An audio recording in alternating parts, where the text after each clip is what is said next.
सुनो अंकित के गाना बजाई छै गे हेगे बुढ़बो जावन को नचाई छै गे हेगे बुढ़बो जावन को नचाई छै गे सुनो अंकित के गाना बजाई छै गे हेगे बुढ़बो जावन को नचाई छै गे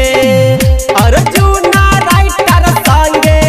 एक बेरा लगा ले ठुमा गाना गे तोरा आइन दे बौदर भंगा के झुमा गाना गे तोरा आइन दे बौ मधुबनी के कंगना ट्रैके खत्म भ गेलौ ने त सकरी के घगरी से हो आइन दितियो।